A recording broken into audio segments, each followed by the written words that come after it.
Assalamualaikum warahmatullahi wabarakatuh. Kita lanjut pembahasan kita tentang hukum-hukum kelestarian peluruhan radioaktif. Jadi, apakah inti-inti yang tidak stabil itu meluruh begitu saja secara kebetulan atau memang ada aturannya? Baik itu peluruhan inti atau reaksi inti yang lain ya. Jadi semua proses ya, proses peluruhan atau reaksi inti yang lain itu meskipun mereka meluruh secara spontan, tetapi peluruhannya itu memenuhi hukum-hukum fisika yang ada. Memenuhi hukum kelestarian energi. Kemudian yang kedua, momentum linier, momentum sudut, muatan listrik, dan nomor massa. Nanti kalau misalnya meninjau peluruhan partikel ya, nanti ada juga hukum kelestarian paritas, itu juga bisa ditinjau. Tapi untuk yang sekarang peluru radioaktif, ini 5 hukum yang kita tinjau. Oke, kita mulai dengan meninjau gambar yang ketiga. Gambar 3 ini, di sini ada inti yang dalam keadaan diam, inti X dalam keadaan diam, kemudian dia meluruh menjadi inti X aksen plus partikel penyertanya yaitu X kecil. Nah, ketika partikel X ini dalam keadaan diam, jadi kita tinjau ya. Kita tinjau nanti hukum kelestarian energi, momentum ya, hukum kelestarian massanya dan lain-lain. Hukum kelestarian nomor massa ya, bukan kelestarian massa. Jadi ketika X ini dalam keadaan diam, dia mempunyai energi diam. Ya, energi diamnya adalah mx besar c kuadrat. Kemudian mx aksen ini kan juga dia punya energi diam. X aksen c kuadrat. Ini dia juga punya energi diam. X kecil ini juga punya energi diam. Nah, kalau semisal sebenarnya ini masih ada tambahan ya. Jadi kalau X besar itu kan dia dalam keadaan diam sehingga dia hanya mempunyai energi diam saja. Tetapi hasil peluruhannya berupa X aksen dan X ini mereka bergerak ya. Mereka bergerak ditambah dengan energi kinetiknya. Ini juga ditambah dengan energi kinetiknya. Tetapi kalau semisal kita meninjau dari segi energi diamnya saja, energi diam X besar itu lebih besar daripada energi diam jumlahan dari X aksen dan X. Nah, ini ada di persamaan 18. Jadi kalau semisal Anda meninjau dari energi diamnya ya, energi diam X besar itu ternyata lebih besar daripada energi diam X aksen plus MX yang kecil. Berarti kan kalau kita mensyaratkan peluruhan ini harus memenuhi hukum kelestarian energi, maka energi yang ada di ruas kiri itu harus sama dengan energi yang ada di ruas kanan. Nah, kalau semisal ibaratnya kalau di sini 10 ya, ternyata energi diamnya X itu adalah 5, energi diamnya X kecil itu adalah 2, berarti kan di sini kan cuma 7. Berarti 10 lebih besar daripada 7, padahal energi itu harus lestari, sehingga kelebihan yang ada di sini itu kita sebut sebagai energi Ki. Nah, nanti representasi Ki ini sendiri adalah energi kinetik tadi. Jelas ya, paham sampai sini ya. Jadi ini Ki di sini akan menunjukkan kelebihan energi massa tadi. Ya. Jadi Ki kalau angkanya terlihat seperti ini kan Ki ini bisa kita tebak nilainya adalah 3 itu ya. Ini ya.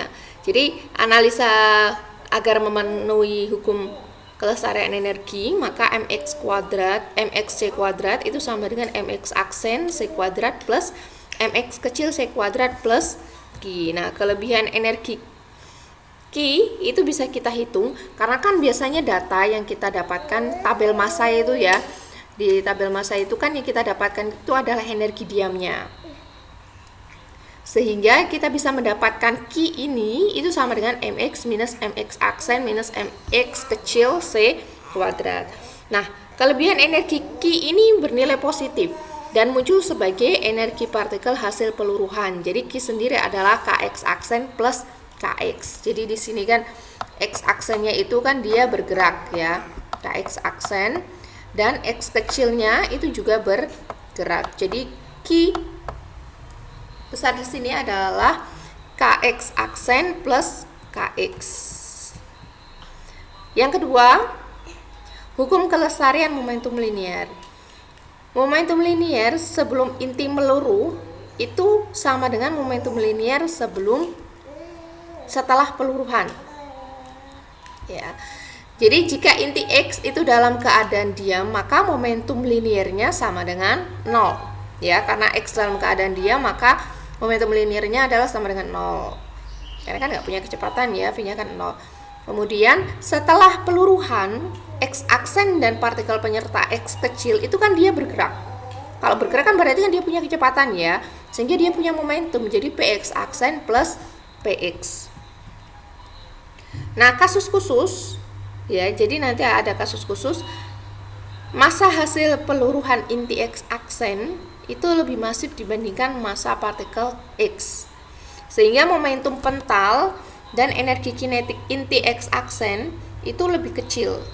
Jadi nanti kalau semisal ini kan kita baru menganalisa hukum kelestarian momentum linier, kita dapatkan persamaan dua-dua. Kemudian kalau semisal ada kasus khusus di mana Mx aksen itu sangat lebih besar daripada Mx kecil. Karena Mx kecil itu bisa saja dia berupa foton misalnya. Foton itu kan tidak bermassa ya.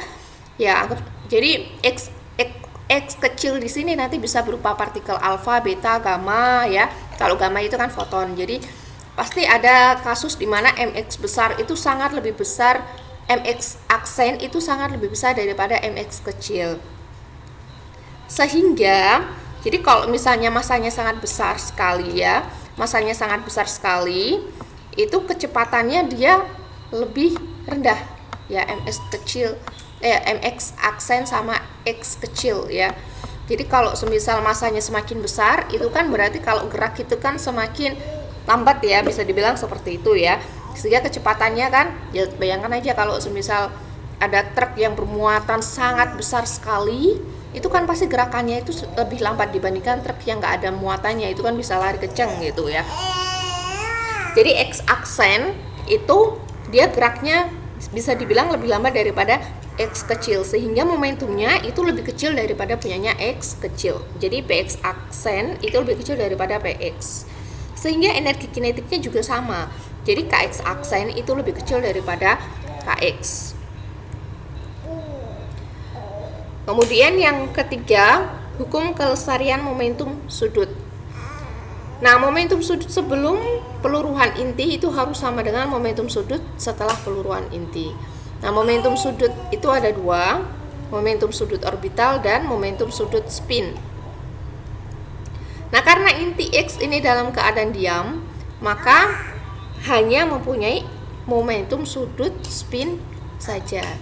Jadi Sx ya, sedangkan inti X aksen dan partikel X itu bergerak relatif terhadap inti X, sehingga dia mempunyai momentum sudut orbital dan spin. Jadi Sx itu sama dengan Sx aksen plus Sx kecil ditambah dengan Lx aksen plus Lx kecil. Kenapa di sini cuma Sx? Karena kan dia dalam keadaan diam. Kemudian yang keempat, hukum kelestarian muatan listrik. Jadi muatan listrik total sebelum peluruhan itu harus sama dengan muatan listrik total setelah peluruhan atau reaksi inti yang lain ya. Kemudian yang kelima, hukum kelestarian nomor massa. Jumlah nomor massa sebelum peluruhan itu harus sama dengan jumlah nomor massa setelah peluruhan. Ya, nomor massa itu harus sama. Jadi kalau tadi misalkan sini X, kan di sini kan ada A ya, sama dengan X aksen, ini A, ini A juga ya. Kalau semisal partikel penyertanya itu adalah gamma ya, X kecilnya itu adalah gamma. Gamma itu kan nggak punya nomor massa, jadi kan ini otomatis A-nya itu sama dengan ini. Tapi kalau semisal nomor massa partikel penyertanya itu adalah partikel alfa, alfa itu kan helium 42 ya, 42. Sini aksen misalnya. Jadi nomor massanya itu harus sama. Jadi A itu harus sama dengan A aksen plus 4 kayak gitu. Jadi harus sama. Nah, jadi inilah hukum-hukum yang harus dipatuhi ketika terjadi peluruhan ataupun terjadi reaksi inti.